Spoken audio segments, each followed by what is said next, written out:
নবীজির একজন সাহাবী যার নাম ছিল হযরতে সাদ আস-সালামি রাদিয়াল্লাহু তাআলা আনহু, তিনি একদিন আমার নবীজির দরবারে এসে কান্না করতে লাগলেন, ইয়া রাসূলুল্লাহ, নবীজি গো,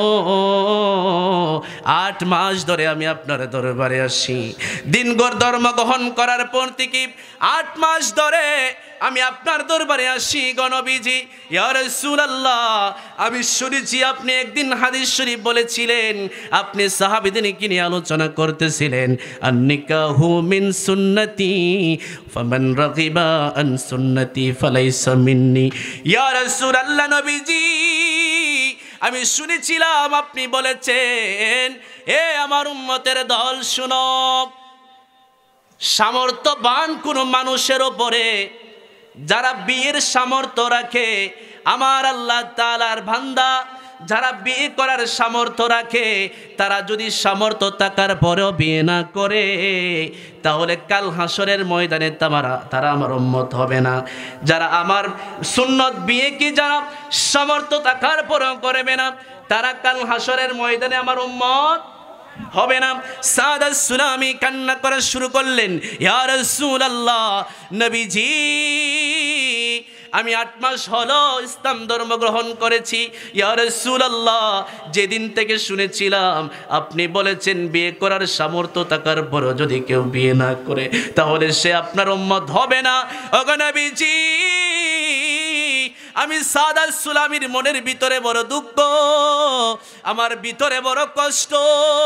নবী গো, আমি 8 মাসের মধ্যে আপনার অনেক সুন্নাহগুলি আমি পালন করেছি, কিন্তু আমি সাদ আস-সুলামি দেখতে বড় কালো, আমার মুখের মধ্যে বসন্তের দাগ, আমার শরীরের মধ্যে দাগ, আমি দেখতে কালো বিশ্রী, টাকা নাই পয়সা নাই, এই জন্য আমি আপনার এই সুন্নাতকে পালন করতে পারি না। নবী গো, আমার শত ইচ্ছা আছে বিয়ে করার জন্য, আপনার এই সুন্নাহকে পালন করার জন্য, কিন্তু আমি গরিব বলে আমার কাছে কেউ বিয়ে দেয়।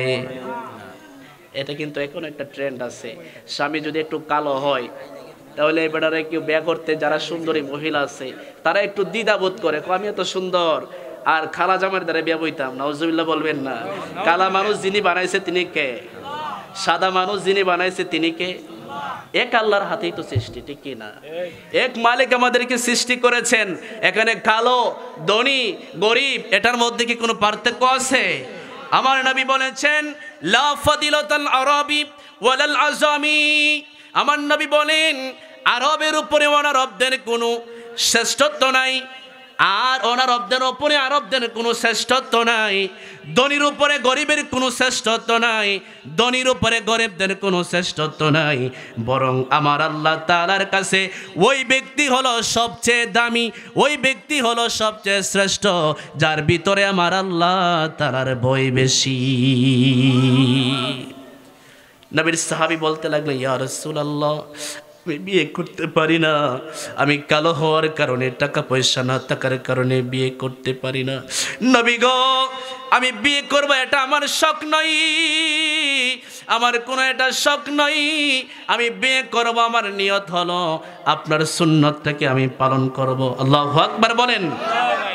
নবীর সাহাবী বিয়ে করতে চায় শখ পূরণের জন্য নাকি সুন্নত মানার জন্য? আহা, আরে উম্মত, নবীর আশিক দাবি করে আমরা আজকে কত হাজার হাজার সুন্নত ছেড়ে দিচ্ছি, কথা বলেন ঠিক কি না? কত হাজার হাজার সুন্নত। আর নবীর সাহাবী ইসলাম গ্রহণ করছে মাত্র 8 মাস বয়স হয়েছে, বলেন আমি আপনার বাকি সব সুন্নাতগুলি মেনে নেই রাসূলুল্লাহ, কিন্তু আমি এই সুন্নাতটা পালন করতে পারছি না। আমি মদিনার অলিতে গলিতে মহিলা খুঁজতেছি বিয়ে করার জন্য, প্রার্থী খুঁজতেছি, কিন্তু আমি কালো হওয়ার জন্য, টাকা পয়সা না থাকার কারণে আমি বিয়ে করতে পারি, আপনার সুন্নত আমি পালন করতে পারি না। নবীজি গো, আমার মনে বলে, আমি যদি আপনার সুন্নাতটাকে পালন না করে মরে যাই, আর হাসরের মাটি যদি আপনি আমাকে উম্মত হিসেবে স্বীকৃতি না দেন, আমি সাদ আস-সুলামির জীবন থাকার না থাকার সমান কথা। নবী আমার এই কথা শোনার পরে মুস্কি মুস্কি হাসতে শুরু করছে। আল্লাহু আকবার বলেন। নবী আমার কয়, সাদ, এ সাদ, তুমি বুঝি আমার সুন্নত মানার জন্য কান্নাকাটি করতেছো, বিয়ে করার জন্য কান্নাকাটি করতেছো? সাদ বলে, ইয়া রাসূলুল্লাহ, খায়েশের জন্য বিয়ে করতে চাই না, আপনি নবীর সুন্নাত মানার জন্য করতে চাই। সুবহানাল্লাহ। নবী কয় বিয়ে হবে, শুধু বিয়ে হবে তা নয়, বিয়ে হবে তা নয়, এই মদিনার জমিনের সবচেয়ে সুন্দর মহিলার সাথে তোমার বিয়ে হবে। আল্লাহু আকবার। নবী বললেন, এর সাদ, কালো বলে, টাকা নাই পয়সা নাই বলে তোমার কাছে মহিলা বিয়ে বসতে চায় না, আমি নবী গ্যারান্টি দিলাম জামিলাতুল মদিনা, মদিনার সবচেয়ে সুন্দরী মহিলা তোমার বিবি হবে। আল্লাহু আকবার বলেন। সাদ আস-সুলামি হাসতে শুরু করলেন। অনেক দিন পর্যন্ত যদি কোনো বেড়ায়, যদি কোনো পাত্র বিয়ের জন্য পাত্রী খোঁজে, পাত্রী পায় না, যখন অনেক দিন পরে হঠাৎ করে বিয়ে ঠিক হয়ে যায়, ওই পাত্রর খুশি বাড়ে নাকি কমে? মনে মনে আসে, প্রকাশ্যে নাও যদি আসে, মনে মনে হয় রে বহুত দিন পরে বিয়াটা হত্যারম, ঠিক না? বিয়া কিন্তু করলে ওগুলোরই খুশি হয়, সবার মনে কিন্তু খুশি থাকে, ঠিক কিনা? নবীর সাহাবী সাদ খুশি হয়ে গেলেন, আনন্দিত হয়ে গেলেন, মনে মনে ভাবলেন সত্যি কি তাই সুন্দরী মহিলা পাবো? আমার সুন্দরী তো লাগবে না, আমি কালো মানুষ, কালো হলেই চলবে, আমার জন্য কোনো রকম একটা হলেই হবে, আমার উদ্দেশ্য হলো বিয়ে করব, ঠিক কিনা বলেন? সাদ আস-সুলামি লম্বা ঘটনা, উনিও হেসে দিলেন, বললেন, ইয়া রাসূলুল্লাহ, সত্যি কি আমি বিয়ে করতে পারবো? নবী বললেন, রে সাদ, শুধু বিয়ে করবে সুন্দরী মহিলা তা নয়, এই মদিনার জমিনে সবচেয়ে ধনী ব্যক্তি, শিল্পপতি, যার নাম হলো আমর ইবনে ওয়াহাব, আল্লাহু আকবার বলেন, যিনি মদিনা শরীফের মধ্যে ধনী ব্যক্তিদের অন্যতম একজন ধনী, ওই ধনীর মেয়ে, ধনীর দুলালির ঘরে তোমার সাথে বিয়ে দিব আমি নবী। এ সাদ, যাও, একটা চিঠি লিখে দিলাম, এই চিঠি নিয়ে আমর ইবনে ওয়াহাবের কাছে যাও, চিঠির মধ্যে যা লিখার আমি লিখে দিয়েছি, যাও তুমি আমর ইবনে ওয়াহাবের কাছে চিঠিটা নিয়ে যাও। সাদ আস-সুলামি এই চিঠি নিয়ে তিনি গেলেন, যাওয়ার পরে চিঠি দিলেন আর বললেন, আমর ইবনে ওয়াহাব, চিঠি পড়ো আর বিয়ের ব্যবস্থা করো। আল্লাহু আকবার বলেন না? কারণ সাদ আস-সুলামি তিনি বুঝতে পারছিলেন এই চিঠির মধ্যে হয়তো আমার নবী বিয়ার কোনো কথাই লেখছে, ঠিক কিনা? যেহেতু প্রসঙ্গটা ছিল বিয়ার, সেই ক্ষেত্রে স্বাভাবিকই এই চিঠির মধ্যে বিয়ার কথা লেখা থাকা দরকার, ঠিক কিনা? সাদ বললেন, এ আমর ইবনে ওয়াহাব, নেন চিঠি পড়েন আর বিয়ের ব্যবস্থা করেন। আমর ইবনে ওয়াহাব নবীজির পক্ষ থেকে এই চিঠি মুবারকটা পেয়ে মনোযোগ সহকারে শুনলেন, মনে মনে তিনি সিদ্ধান্ত নিলেন, আমার নবীজি যেহেতু বলেছেন সাদের সাথে আমার কন্যাকে বিয়ে দিব, আমার নবীজির সিদ্ধান্তই সবচেয়ে বড় সিদ্ধান্ত, কথা বলেন ঠিক কিনা? এ বন্ধু আমার শুনেন, আজকে আমরা বর্তলের জমিন থেকে নবীর আশিক নিজেকে দাবি করি, কিন্তু আমার নবী যে কথা, যেই কাজ করার জন্য বলেছেন, ওই কাজের বিরোধী করি আছে কিনা নাই? নবীকে ভালোবাসে এটা স্বীকৃতি দিই, কিন্তু নবী যেই কাজ করলে কষ্ট পায় সেই কাজ করি, ঠিক কিনা বলেন? যেই কাজ করলে আমার নবী খুশি হয় এই কাজগুলি ছেড়ে দিয়েছি, যেই কাজগুলি করলে নবীজির কলিজার মধ্যে আঘাত লাগে, কলিজা মুবারকের মধ্যে কষ্ট পায়, ওই কাজগুলি আমরা বেশি করে করতেছি, কথা বলেন ঠিক কিনা? কিন্তু নবীর সাহাবীরা এমন ছিলেন না, তারা নবীজির সিদ্ধান্তকে সবচেয়ে বড় সিদ্ধান্ত তারা মনে করতেন। নবীজি কষ্ট পাক এরকম কোনো কাজ সাহাবীরা কোনোদিন করতেন? আমর ইবনে ওয়াহাব এই চিঠি পাওয়ার পরে তিনি চিঠি মনোযোগ সহকারে দেখলেন, পড়লেন, আর মনে মনে ভাবলেন, আমার নবীজি যেহেতু আমার কন্যার সাথে সাদ আস-সুলামির বিয়ের ব্যবস্থা করার জন্য বলেছে, সাদ যদিও কালো মানুষ, সাদ যদিও টাকা নাই পয়সা নাই, দেখতে বিশ্রী হোক না কেন, আমার নবীজি যেহেতু আমার কন্যার জন্য সাদকে বাছাই করেছে, নির্বাচিত করেছে, আমি আমার মেয়েকে সাদের সাথে বিয়ে দিয়ে দিব। সুবহানাল্লাহ। সাদ বললেন, হযরতে আমর ইবনে ওয়াহাব বললেন, সাদ, যাও তুমি চিঠি লইয়া আমার নবীজির দরবারে যাও, আমার কন্যা তো উপযুক্ত হয়েছে, আমার কন্যাকে যে আমি বিয়ে দিব তারও তো একটা মতামতের দরকার আছে, ঠিক কিনা বলেন? যে কন্যায় বিয়া বইব ওই কন্যার একটা মতামতের দরকার আছে কিনা নাই? আমাদের দেশে এমন অনেক তেগাউরা বাবা আছে, চাচা আছে, ভাই আছে, কয় আমরা যার সাথে দেই হের সাথেই বইতেইব। নাউজুবিল্লাহ বলেন না। ইসলাম এটাকে সমর্থন করে না। যখন সে উপযুক্ত বয়স্ক হয়ে যাবে, যখন আপনার কন্যা উপযুক্ত বয়স্কা হয়ে যাবে, তখন বিয়ের ক্ষেত্রে আপনার মেয়ের অনুমতি ব্যতি রেখে যদি আপনি বিয়ে দেন, পরবর্তীতে কিন্তু আপনার মেয়ে আপনার অনুমতি ছাড়া বিয়ে ভাঙতে পারবে, ঠিক কি না? এটা কিন্তু ফিকহের অনেক এর মধ্যে আছে, আপনার উসুলের মধ্যে আছে। তো বিয়ার ক্ষেত্রে আপনার কন্যা সন্তানের অনুমতি লাগবে কিনা লাগবে না? আমর ইবনে ওয়াহাব বলে, এ সাদ তুমি চলে যাও, নবীর দরবারে তুমি চলে যাও, আমি আমার নবীর সাথে যোগাযোগ করব, আমার মেয়ের সাথে একটু পরামর্শ করে দেখি তোমার এনে বিয়ে করতে চায়। সাদ মনে মনে খাইছে রে, আমার এই বিয়ে করবো আমার ওয়াহাবের মেয়ে, আমি দেখতে এত বেশ্রিক কালো মানুষ, আর সে এই মদিনার জমিনে সুন্দরীদের মধ্যে অন্যতম একজন সুন্দরী, আর তার বাবার টাকা পয়সা আছে, আমার কি বিয়ে করবে? সাদ আস-সুলামি কি আমর ইবনে ওয়াহাব বলে, যাও, আমার পরবর্তীতে এই চিঠির উত্তর আমার নবীর কাছে দিব। সাদ আস-সুলামি যখন তিনি আমর ইবনে ওয়াহাবের বাড়ি থেকে যখন বের হয়ে যাবে, গভীর মনোযোগ বাবা, দেখেন সাহাবীদের ঈমান কেমন মজবুত ঈমান। সাদ আস-সুলামি যখন রাস্তা দিয়ে হেঁটে হেঁটে চলে যাবে, আমার নবীর দরবারে যাবে, এমন সময় আমর ইবনে ওয়াহাবের কন্যা আমর ইবনে ওয়াহাব এবং সাদ আস-সুলামির মধ্যে যেই কথাগুলি তারা কথোপকথন করছিলেন, ওইটা তিনি জানালার ফাঁক দিয়ে দেখতেছিলেন। যখন সাদ আস-সুলামি আমর ইবনে ওয়াহাবের বাড়ি থেকে যখন চলে যাবে, আমর ইবনে ওয়াহাবের মেয়ে একটা ডাক মারছে, আব্বা। আল্লাহু আকবার। ওগো আব্বা, নবীর পক্ষ থেকে চিঠি এসেছে, সাদের সাথে আপনার কন্যা অর্থাৎ আমাকে বিয়ে দেওয়ার জন্য। ওগো আমার আব্বা, আপনি বুঝি মনে করতেছেন আপনার মেয়ে সাদ কালো হওয়ার কারণে বুঝি অমত পোষণ করবে, দ্বিমত পোষণ করবে? আব্বা না গো না, আপনি সাদকে কালি হাতে ফিরাইয়া দিয়েন না, পরবর্তীতে উত্তর দিবেন এটা বইলেন না। ওগো আব্বা, আমি আপনাকে বলছি, যেই জায়গার মধ্যে আমার দয়াল নবী মায়ার নবী সিদ্ধান্ত দিয়েছে সাদের সাথে আমার বিয়ে হবে, ওই জায়গার মধ্যে আমার কোনো আর দ্বিমতে নাই, এই বিয়ের মধ্যে আমি রাজি আছি। কারণ সাহাবীদের একটা কাজ ছিল, যেই জিনিসটার প্রতি আমার নবী খুশি হয়ে যাবে ওই জিনিসটা তারা ছাড়তো না, আর যে জিনিসটা করলে আমার নবী বেজার হয়ে যাবে এই জিনিসটা তারা কোনোদিন করতো না। আমার জিকিরি নবী নবী, দুই চোখে মদিনার ছবি, আমার জিকির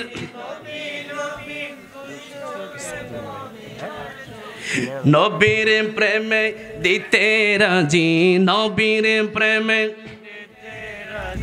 জীবনের সকল, আমরা নবীজির পাগল, আমরা মদিনার পাগল, আমরা নবীজির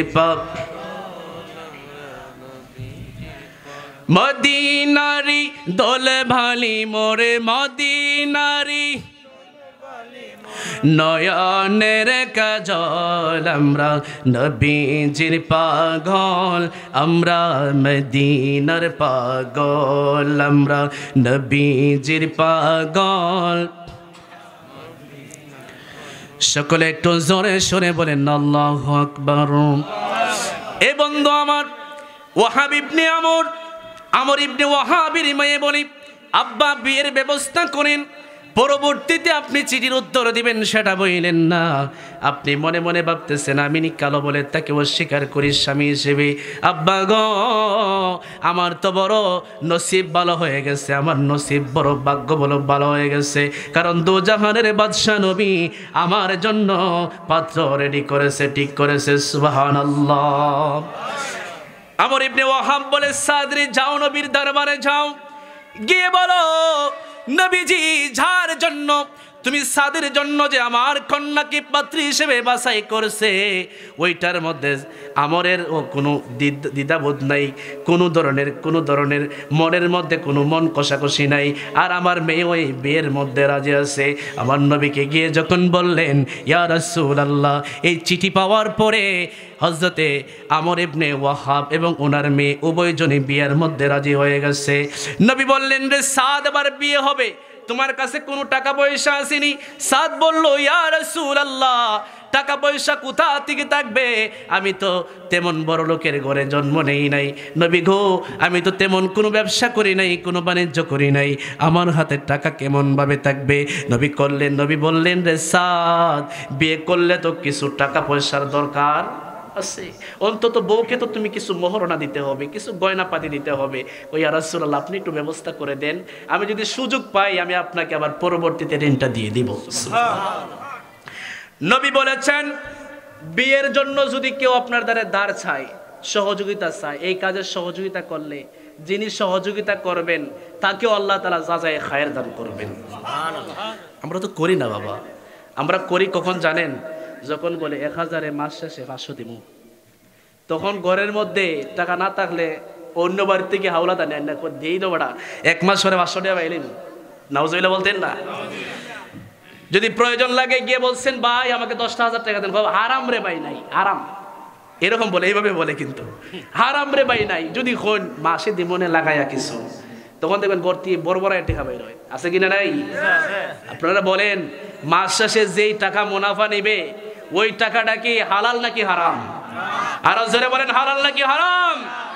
আরে ভাই, আপনাকে যদি আপনার অনুষ্ঠানের মধ্যে যদি একটা অনুষ্ঠান, বিশাল বড় অনুষ্ঠান করে, এই অনুষ্ঠানের মধ্যে যদি একটা আপনার শুকর জবাই করে, আপনি বলেন বর্তমানের কোনো মানুষ এই শুকর খাওয়ার জন্য তার অনুষ্ঠানে যাবে? কি বলেন, যাবে নাকি? কেউ যাবে না। একটা কুকুর যদি জবাই করে, যত বড় বাবুর্চি এনে এই কুকুরের মাংসকে রান্না করুক না কেন, যত মস্ত দেখ না কেন, আমার বিশ্বাস বর্তমানের কোনো মানুষ কুত্তা খাওয়ার জন্য অনুষ্ঠানে যাবে? শুকর খাওয়ার জন্য অনুষ্ঠানে যাবে? কেন কেন যাবে না? কেন যাবে না বলেন, উত্তর দেন। এটা হারাম, নাজায়েজ। তো যে আল্লাহ কুত্তা হারাম করছে, যে আল্লাহ শুকর হারাম করছে, সুদ কি ওই আল্লাহই হারাম করছে? আরো জোরে বলেন। যে আল্লাহ শুকর খাওয়া হারাম করে দিয়েছেন, নিষেধ করে দিয়েছেন, ওই আল্লাহই তো আমাদেরকে সুদ খাওয়া হারাম করছে, ঠিক কি না? কিন্তু সুদ খাওয়া হারাম হওয়ার পরেও আরাম করে করে বর্তলের মানুষ, সুন্দরপুরের মানুষ, কালিকাপুরের মানুষ, রতনপুরের মানুষ খাইতেছে কি নাকি খায় না? আজকে তো ওয়াজ উল্টা পাল্টা হইতেছে গিয়া, মানে এগুলা বললে তো আসলে মানুষ ভালো পাবে না, কারণ এটা উচিত কথা। শুকর যদি আমরা না খাই হারাম হওয়ার কারণে, কুত্তা যদি না খাই, সুদ কিভাবে মুসলমানের সন্তান খাইতে পারে? কথা বলেন, ঠিক কি না? নবীজি বলেছেন, সাদের বিয়ে যে করবা, তোমার কাছে কোনো টাকা পয়সা আসেনি? সাদ বলে, নবী গো, টাকা নাই, পয়সা নাই। নবী কি করলেন? 2 জন সাহাবী থেকে 200 দিরহাম করে মোট 400 দিরহাম সাদকে এনে দিলেন কর্জা। সাদকে বললেন, সাদ যাও যাও, বাজারে চলে যাও, নতুন বউয়ের জন্য, তোমার নতুন স্ত্রীর জন্য বাজার থেকে গয়নাগাটি কিনে নিয়ে আসো। যাও, তোমার স্ত্রীকে সাজাইবার জন্য তার সরঞ্জামগুলি তুমি নিয়ে আসো।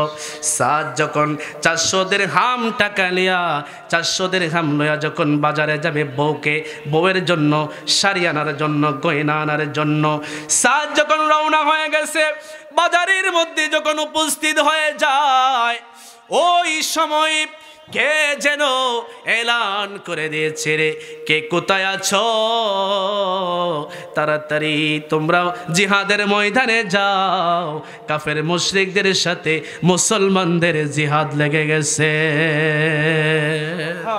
ইয়া রাসূলুল্লাহ, ইয়া হাবিবাল্লাহ, ইয়া রাসূলুল্লাহ, ইয়া হাবিবাল্লাহ, লা ইয়া রাসূলুল্লাহ, লা ইয়া রাসূলুল্লাহ, দেখিলে নবী গো চেহারায় আপনার মরণের জ্বালা রহিবে না আমার দেখিলে নবী গো মরণের জ্বালা রহিবে না আমার দয়া করিয়া দিয়েন গো দেখা দয়া করিয়া ইয়া রাসূলুল্লাহ লা ইয়া রাসূলুল্লাহ সকলে একটু আওয়াজ দিয়ে বলেন আল্লাহু আকবার। এ বন্ধু 400 দিরহাম নিয়ে হযরতে সাদ আস-সালামী যখন তিনি বাজারে গেলেন নতুন বউয়ের জন্য বাজার করবে, নতুন বউয়ের জন্য গয়নাপাতি কিনবে, সরঞ্জামগুলি কিনবে, এমন সময় সাদ আস-সালামী শুনতে পেলেন কে যেন রে বলতেছে, কে কোথায় আছো, তাড়াতাড়ি জিহাদের ময়দানে চলে যাও, মুসলমানদের সাথে আমার নবীজির বিপক্ষে কাফের কুফফারদের জিহাদ শুরু হয়ে গেছে, যুদ্ধ শুরু হয়ে গেছে। সাদ 400 দিরহাম দিয়ে নতুন বউয়ের জন্য গয়না কিনে নাই, নতুন বউয়ের জন্য কাপড় কিনে নাই, জামা কিনে নাই। এই 400 দিরহাম দিয়ে তিনি একটা ঘোড়া ক্রয় করলেন, একটা চাবুক তিনি ক্রয় করলেন, একটা তলোয়ার ক্রয় করলেন। যুদ্ধ করার জন্য যে জিনিসগুলি প্রয়োজন হয় সাদ আস-সালামী 400 দিরহাম দিয়ে নতুন বউয়ের জন্য বাজার না করে তিনি যুদ্ধের বাজার করে। আল্লাহু আকবার। যুদ্ধের বাজার করে আল্লাহর নবীর সাহাবী হযরতে সাদ আস-সালামী তিনি যুদ্ধের ময়দানে চলে গিয়েছে। আমার নবী পাঠাইছিল তাকে বিয়ের বাজার করার জন্য, আর ওই সাহাবী বিয়ের বাজার না করে তিনি যুদ্ধের বাজার করেছে। জিহাদের ময়দানে গিয়ে কে সিনে ফেলছে। আল্লাহু আকবার। নবীজিকে গিয়ে দৌড়ায় বলতেছে, ইয়া রাসূলুল্লাহ, যে সাদকে আপনি বিয়ের বাজারের জন্য বাজারে পাঠাইছিলেন ওই সাদ বিয়ের বাজারে তাকে নেই, আপনার সাথে জিহাদের ময়দানে শরীক হওয়ার জন্য, আল্লাহর দ্বীনের পক্ষে জিহাদ করার জন্য জিহাদের ময়দানে এসে তার গলাটাকে বিচ্ছিন্ন করে দিয়েছে। নারে তাকবীর, নারে রিসালাত, ইয়া রাসূলুল্লাহ, হযরত মাওলানা জসিমউদ্দিন আল কাদেরী সাহেব জিন্দাবাদ। বন্ধুরি আমার, আমরা যদি হতাম দুর্বল ইমানের মানুষ, বললাম নে এতদিন পরে একটা সুযোগ পাইছি বিয়েটা করে নি, কিন্তু আমার নবীর সাহাবী বলে যদি জীবনে বেঁচে থাকি বিয়ে অনেকটাই করতে পারবো, কিন্তু জিহাদের সময় তো বারবার ফিরে আসে না, জিহাদের সুযোগ তো বারবার ফিরে আসে না। এই জন্য সাদ আস-সালামী বিয়ে বাদ দিয়ে তিনি আল্লাহর পথে শহীদ হয়ে গেছে। নবী আমার হযরতে সাদ আস-সালামী চেহারার দিকে তাকাইয়া নবী যখন এই ঘটনাটা শুনলেন, সাদ আস-সালামীর জন্য আমার নবী দৌড়াইয়া তিনি সাদ আস-সালামীর লাশের কাছে গিয়ে দাঁড়াইলেন।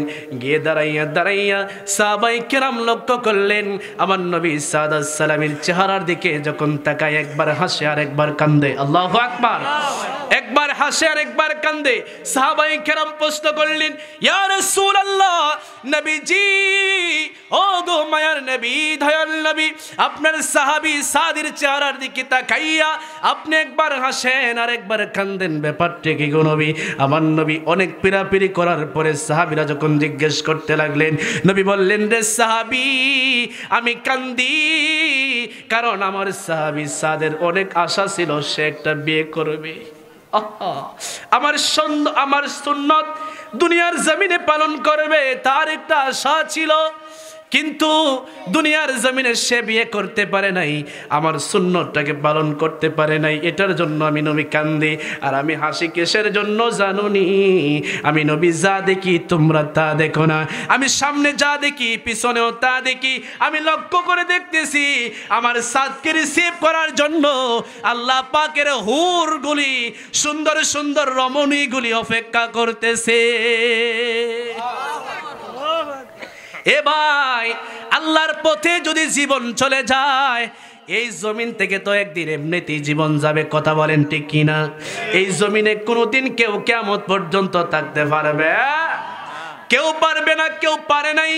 আমাদের দাদা নাই, দাদার যিনি দাদা ছিলেন তিনি নাই, কোথায় হারিয়ে গেছেন? আল্লাহর দরবারে চলে গেছেন, মাটি খেয়ে ফেলেছে।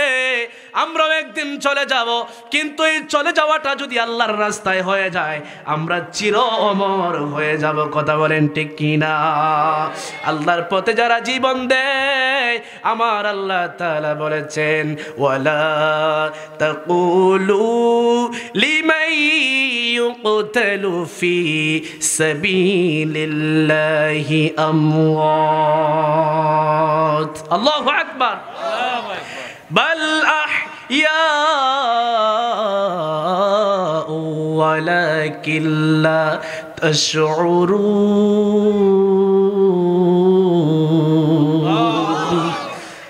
আল্লাহ বলে, যারা আমার রাস্তায় জীবন দেয়, যারা আমার রাস্তায় গলাটাকে আলাদা করে, যারা আমার রাস্তায় নিজের জীবনটাকে উৎসর্গ করে, খবরদার তোমরা তাদেরকে মৃত বলো না, বরং তারা আমি আল্লাহর পক্ষ থেকে রিজিক প্রাপ্ত হয়, তারা জিন্দা। এ বন্ধু, এতক্ষণ পর্যন্ত কথা বলার যে মূল উদ্দেশ্য, সারমর্ম, এটা হলো দেখেন কত বড় মজবুত ইমানদার ছিলেন। এটাকে বলা হয় ইস্তেকামত। এটাকে কি বলা হয়? ইস্তেকামত। আপনারা হয়তো একটু লক্ষ্য করলে বুঝতে পারবেন আমার আলোচনা যেখান থেকে শুরু করছিলাম। আল্লাহ বলেছেন, ইন্নাল্লাযীনা ক্বালু রাব্বুনাল্লাহ সুম্মা ইসতাকামু, যারা বলে আমাদের রব হলো আল্লাহ, আর এই বিষয়টাকে, এই স্বীকৃতিটাকে যারা দৃঢ়তার সাথে যারা বিশ্বাস করে, অন্তরে লালন করে, তারা হচ্ছে ইমানদার। সাহাবী দেখেন নিজের জীবনটাকে বিলিয়ে দিয়েছেন আল্লাহর রাস্তায়, নিজের শখকে, আল্লাহকে বিসর্জন দিয়ে তিনি আল্লাহর দ্বীনকে কায়েম করার জন্য, ধর্মকে, ধর্মের পতাকাকে উড্ডয়নের জন্য নিজের জীবনটাকে বিলিয়ে দিয়েছেন। কথা বলেন ঠিক কিনা? এটাকে বলা হয় ইস্তেকামত। এটাকে কি বলা হয়? এটা ঈমান। যদি আপনি এমন থাকতে পারেন, আপনার ঈমান যদি এমন হয়, আমার আল্লাহ তাআলা এই আয়াতের মধ্যে বলেছেন যে সুম্মা ইসতাকামু তাতানাজ্জালু আলাইহিমুল মালায়েকা, মানুষ যখন আল্লাহ যে রব এই স্বীকৃতি দেওয়ার পরে তার উপর যদি যত জাপটা হোক, যত জোর আসুক, সব কিছুকে অতিক্রম করে যদি সে আল্লাহ যে তার রব এই কথাটাকে দিলে প্রাণে বিশ্বাস করতে পারে, যদি তার ভিতরে আল্লাহ যে রব এই কথাটা যদি সে দিলে প্রাণে বিশ্বাস করতে পারে, তার উপরে যদি অটল থাকতে পারে, আমার আল্লাহ বলেছেন ওই ব্যক্তি মৃত্যুবরণ করার সময় তাতানাজ্জালু আলাইহিমুল মালায়েকা। আল্লাহু আকবার বলেন। ওই ব্যক্তির নিকটে আমার আল্লাহ বলেছেন ফেরেশতা আগমন করবে। সুবহানাল্লাহ। ফেরেশতা এসে বলবে, আল্লা তাখাফু ওয়ালা তাহজানু ওয়াবশিরু বিল জান্নাহ। একটু জোরে জোরে কি সুবহানাল্লাহ বলবেন না? বন্ধুরে আমার, এ বর্তলের বাবাজিরা, আমরা যদি সত্যিকারের ইমানদার হয়ে মরতে পারি, আমার আল্লাহ বলে মরণের সময়ে আল্লাহর ফেরেশতা নাজিল হবে, আর ফেরেশতা এসে বলবে, আল্লাহ তাখাফু, ও ইমানদার ব্যক্তি শুনো শুনো, আল্লাহ তাখাফু, তোমার কোনো চিন্তা নাই, ওয়ালা তাহজানু, তোমার কোনো টেনশন নাই, ওয়াবশিরু বিল জান্নাহ, তুমি দুনিয়ার জমিনে আল্লাহ তাআলা যে রব এই কথাটাকে বিশ্বাস করেছো, আল্লাহ তাআলার দ্বীনের উপরে তুমি জিন্দেগি যাপন করেছো, আল্লাহ তাআলার ধর্ম পালন করেছো, আজকে তুমি যখন দুনিয়া থেকে বিদায় হবে তোমার কোনো চিন্তা তোমার কোনো টেনশন নাই, চিন্তা নাই। আর ওয়াবশিরু বিল জান্নাহ, তুমি জান্নাতের সুসংবাদ গ্রহণ করো। ওয়াবশিরু বিল জান্নাতি আল্লাতী কুনতুম তুআদুন, যেই জান্নাত দেওয়ার ওয়াদা আল্লাহ তাআলা তোমার সাথে করেছিল, দুনিয়ার জমিনে থাকা অবস্থায় তুমি ওই জান্নাতের সুসংবাদ গ্রহণ করে নাও। সুবহানাল্লাহ। মুমিন ব্যক্তি দুনিয়াতে থাকা অবস্থায় জান্নাতের সুসংবাদ পাবে। কেন? ঈমানদার হওয়ার কারণে। আপনারা আমার কথা বুঝতেছেন? ঈমানদার হওয়ার কারণে আল্লাহ তাআলা এই মুমিন বান্দারা দুনিয়াতে থাকা অবস্থায় জান্নাতের সুসংবাদ লইয়া তারা দুনিয়া থেকে বিদায় হবে। কথা বলেন ঠিক কি না? এই জন্য অনেক মানুষ দেখা যায় মৃত্যুর সময়ে হাসতে হাসতে মারা যায়। কথা বলেন ঠিক কি না? মরার সময় তারা হাসতে হাসতে মরে যায়। আর কিছু মানুষ আছে দুনিয়ার জমিন থেকে চেহারা বিকৃত হয়ে মারা যায়। ঠিক কি না? কিন্তু হাসতে হাসতে মারা যায় কারা? যারা ঈমানটাকে সিনাবর্তী ঈমান নিয়ে, যারা সিনাবর্তী নূর নিয়ে অন্ধকার কবরের যাত্রী হয়, দুনিয়া ছাড়ার আগে তারা হাসতে হাসতে কবরে যায়। কথা বলেন ঠিক কি না? বাবা, এই জন্য আসুন আমরা ঈমানদার হই। শুধু ঈমানের স্বীকৃতি দিলে হবে না, ঈমানের উপরে দৃঢ়তা থাকতে হবে, ঈমানের উপরে আমাদেরকে ইস্তেকামত থাকতে হবে। যত ঝড় ঝাপটা আসুক না কেন আমাদেরকে অটল থাকতে হবে আল্লাহর দ্বীন এবং ধর্মের প্রতি। কথা বলেন ঠিক কিনা? 2 নম্বরে আসুন আমলের দিকে যাই। যেই 2টা কাজ করলে আল্লাহ জান্নাত দিবে। একটা কাজ হলো ঈমান, দ্বিতীয় নাম্বার কাজ হলো কি? আমল। দ্বিতীয় নাম্বার কাজ আমল। শুধু আমল নয়, আমলে সালেহ, যেটা নেক আমল, ওইটা আমল। আমল কিন্তু 2 প্রকারের। দেখবেন মানুষ যখন দুনিয়াতে, কেউ খারাপ মানুষ যদি থাকে, দুনিয়ার জমিনে যদি ভালো কাজ না করে যায়, মরলে প্রকাশ্যে বলুক আর না বলুক, গোপনে কই রে বাবা তুই যে তা কইরা গেছিস রে, যে একটা ফিডানি ফিডায় গেছস, জ্বালায় গেছস, এরকম হয় কি হয় না? আর কিছু মানুষ যদি মারা যায়, মানুষ কান্না করে, গোপনে কান্না করে, চিৎকার করে করে কান্না করে, আহারে একটা ভালো মানুষ ছিল। ঠিক না বাবা? এই জন্য আমলটা কয় প্রকারের? 2 প্রকারে। আল্লাহ বলেছেন ঈমানের পরে যেই কাজটা তোমাকে জান্নাতে নিবে এটা হলো সালেহ আমল, নেক আমল, ভালো আমল, সুন্দর আমল। চিৎকার দিয়ে বলেন সুবহানাল্লাহ। এই নেক আমল কেমন ভাবে করতে হবে, নেক কাজ কেমন ভাবে করতে হবে? আমরা মনে করি আমরা কয়েকটা ভালো কাজ করলেই বুঝি জান্নাতে চলে যাবো। বাবারেন না, আমরা ইবাদতের প্রতি বড় উদাসীন, আমরা ইবাদত বন্দেগীর প্রতি বড় উদাসীন। আমরার মন যেমনে চালাই আমরা সেইভাবে চলি, মন যেভাবে বলে আমরা ওইভাবে চলি। এ বন্ধু আমার, আল্লাহ তাআলার ইবাদত কেমন ভাবে করতে হবে আমার নবীর সাহাবীরা এটাও শিক্ষা দিয়েছেন। তাদের জীবনটা এমন ভাবে তারা গঠন করেছেন। আমার নবী বলেছেন, আমার একটা সাহাবীকে যদি অনুকরণ করো তোমরা জান্নাতের পথ দেখতে পারবে। সুবহানাল্লাহ।